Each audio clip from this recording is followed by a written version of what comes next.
Boa tarde, eu estou aqui na minha casa gravando esta videoaula para a turma de segundo semestre de odontologia matutina, 10 a mais, em que daremos continuidade ao nosso plano de aula. Nós já estudamos em aulas anteriores a introdução da sociologia, a relação desta ciência, a sociologia com a odontologia. Estudamos Auguste Comte e o seu positivismo, em que ele analisa a sociedade como uma física social, em que a sociologia estuda os fenômenos sociais. Depois estudamos a sociologia de Emile Durkheim e a análise da sociedade, a partir da sociedade como um fato social, em que esse pensador analisa a sociedade como, em um primeiro aspecto, a sociedade como um grupo em detrimento ao indivíduo. E agora nós vamos dar continuidade.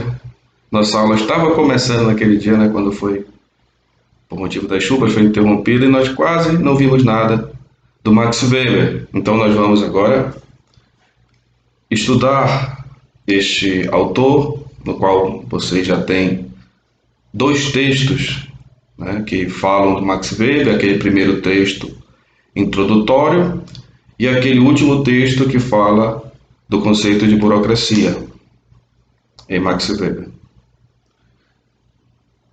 E aqui nós vamos fazer a reflexão dos seus principais conceitos.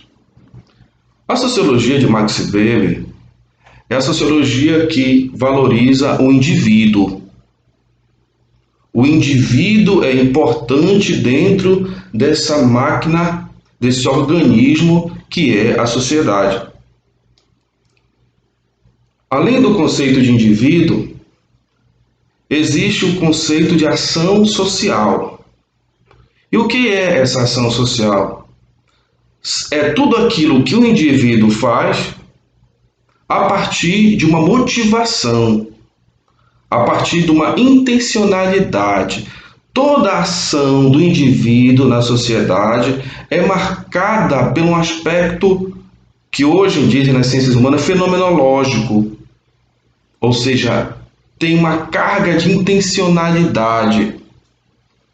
Essa ação não é por acaso, ela é marcada por esses elementos de motivação, de intencionalidade, que cabe à sociologia, e uma sociologia compreensiva, não mais uma sociologia positivista, mas uma sociologia compreensiva, em que os indivíduos e suas ações são considerados como os pontos-chave desta investigação.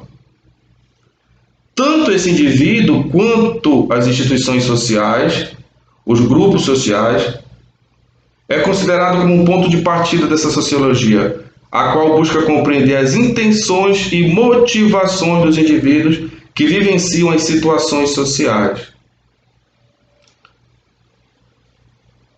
Um outro ponto, um outro aspecto para entender o pensamento de Max Weber, no qual vocês estudarão mais aí nas suas casas, a partir de um estudo acompanhado, mas ao mesmo tempo o estudo particular de vocês, dois aspectos que não tinha no pensamento de Auguste Comte nem de Emile Durkheim, mas que Max Weber adota na sua sociologia, que são o aspecto da história e da cultura.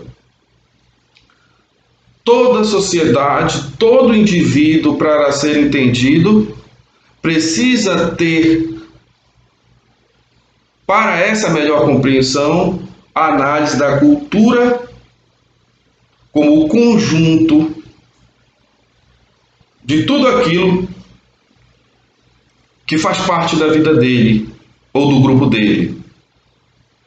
A sociedade em que vive, os hábitos alimentares, a forma de entender o corpo, a forma de entender a boca, a forma de entender aquilo que nós chamamos nos nossos estudos da odontologia, para entender o que um determinado grupo entende por os aspectos odontológicos, por exemplo, o indivíduo, nós devemos entender como ele se entende, como ele se auto-entende, como ele se compreende. Ou seja, a sua cultura, a sua religião, a forma de entender a morte, a vida, os hábitos alimentares e a história. Max Weber leva em consideração a história. Um indivíduo e uma instituição social, para ser melhor compreendidos, devem ser entendidos pelo viés histórico. O que aconteceu, como aconteceu e a forma que foram interpretados esses acontecimentos. Nós mesmos não podemos nos entender se não sabemos a nossa história. Se eu não conheço a minha história, a história da minha família, a história do meu povo, pouco eu me entendo. Se eu quero entender o Pará, eu devo entender a história do Pará, eu devo entender a cultura do Pará, para eu entender o comportamento das pessoas nas ruas. Esses dias, com toda essa reflexão que se faz sobre essa pandemia, Covid-19, um antropólogo dizia que o Brasil e a Itália, por exemplo, têm algo em comum, que seria prejudicial para a disseminação da pandemia, porque nós gostamos do contato físico, do abraço, do beijo, de estar perto. Diferente já do asiático. O asiático já não tem essa autocompreensão de corpo e de proximidade como nós. Os italianos e brasileiros, que temos no fundo, uma cultura latina por trás de tudo isso, nos auto-entendemos. Então, para entender a sociedade, precisa dos elementos históricos e culturais. Na sua obra Economia e Sociedade, publicada póstumamente, ou seja, depois da sua morte, Weber analisa as ações humanas, distinguindo-as em 4 tipos. Essas ações humanas são de 4 tipos. Primeira, a ação racional com relação a um objetivo. Toda ação individual e institucional tem um objetivo. Ela quer atingir uma finalidade. É aquilo que os estudiosos chamam, uma palavra mais elaborada, assim, mais sofisticada, chamam aspectos teleológicos. Não é teológico. Teleológico, ou seja, quer atingir uma finalidade. Faço aquilo para atingir aquilo outro. Estudo para ser aprovado no meu curso. Um exemplo. Trabalho para ganhar dinheiro. Uma análise assim, economicista, para se entender. Uma ação é feita por conta de um objetivo, uma meta final que se quer atingir. Isso seria a ação racional com relação a um objetivo.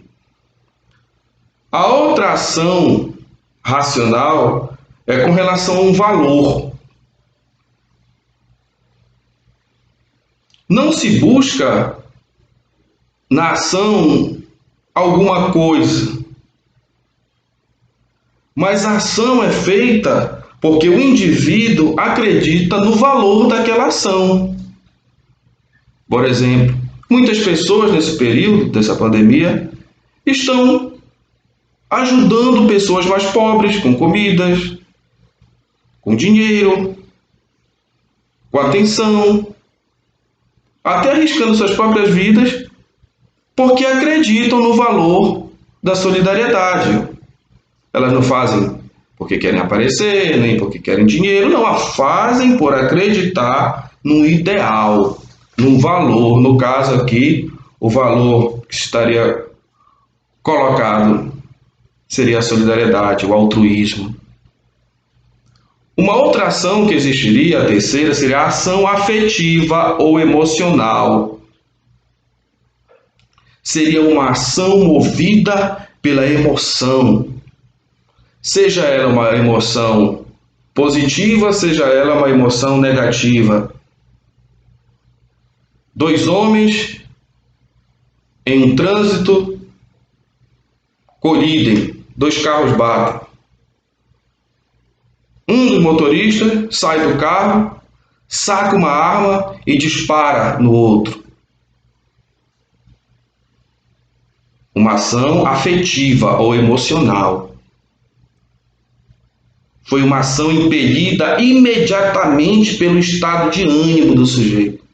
Ou alguém que encontra uma pessoa apaixonada, dá uma rosa, dá uma caixa de bombom, e a pessoa diz: para mim, para você. Por que ela fez aquilo?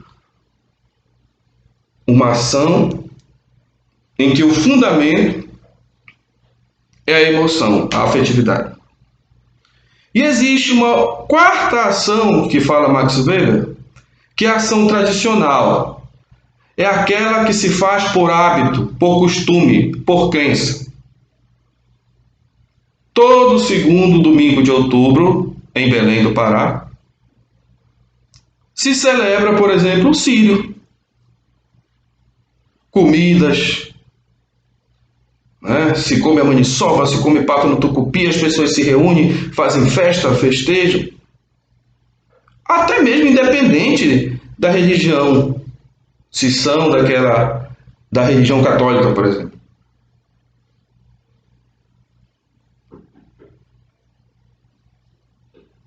Uma pessoa, por exemplo, que se mantém fiel, por exemplo, num aspecto institucional a um casamento, por acreditar, do ponto de vista religioso, que ela sendo fiel, ela herdará o céu. Ela acredita, é uma ação que tem por base uma crença ou um costume. Seria aquela ação tradicional, é esperado aquela ação. Se você chega na Rússia, os russos se dão ósculo, ou seja, um beijo, quando chega, alguém, o presidente vai visitar o presidente russo, ele faz aquilo. Nós, por exemplo, aqui já não temos esse costume. Entre nós, principalmente os homens. Então, é a ação chamada ação tradicional. Então, essas ações humanas que têm como base a racionalidade é exposta assim de forma bastante contundente por Max Weber. Max Weber foi um teórico que também analisou a questão da racionalidade no mundo moderno, que identificou como a principal característica das sociedades ocidentais nos tempos modernos foi aquilo que ele chamou de racionalidade. A vida cotidiana tornou-se a partir de então muito diferente daquela que predominava nas sociedades tradicionais, pré-industriais. E essa racionalidade, esse racionalismo do homem moderno, fez com que este homem, esta sociedade, este indivíduo, mudasse suas formas de relação. Agora, toda a ação neste mundo moderno é marcada pelo uso da razão. São ações calculadas. São ações pensadas. Até mesmo as relações afetivas são também pensadas racionalmente. E essa racionalidade cria um homem, segundo Max Weber, desencantado. O que é esse homem desencantado? O que é essa sociedade desencantada? É a sociedade fria, em que, como as relações são marcadas pela racionalidade, por aspectos econômicos, a vida social vai perdendo como se fosse o sabor, o encantamento. Por quê? Porque o outro, quem é o outro? O outro é um concorrente econômico, o outro é alguém que pode me esmagar, o outro seria, como dizia Thomas Hobbes, seria um lobo que poderia me devorar. Então, esse racionalismo foi um mal para a sociedade, segundo Max Weber. Porque para este autor, um dos aspectos mais importantes na vida social individual é o sentido. Essa palavra sentido mesmo. O que é sentido? É cargas de significação nas relações. Nenhuma relação humana, na compreensão de Max Weber, e eu particularmente concordo com ele, pode subsistir, pode permanecer, pode durar, ou seja, vai se tornar líquida, como dizia Zygmunt Bauman, né, esse autor mais contemporâneo, sem o sentido dessas relações, o significado profundo que deve haver nas relações humanas. Então, Max Weber é este autor que nos ajuda a compreender este papel da sociedade, da sociologia, da ação social e do indivíduo nessa sociedade. Eu anexarei na nossa plataforma para vocês, além dos 2 textos que vocês já possuem do Max Weber, aquele introdutório pequeno e aquele texto maior sobre a burocracia, uma folha de estudo dirigido para esses dias de aulas não presenciais e também uma atividade que vocês devem enviar para mim, para o meu e-mail. E desde já eu agradeço a atenção e bons estudos, e nós nos encontraremos num outro momento com uma outra videoaula.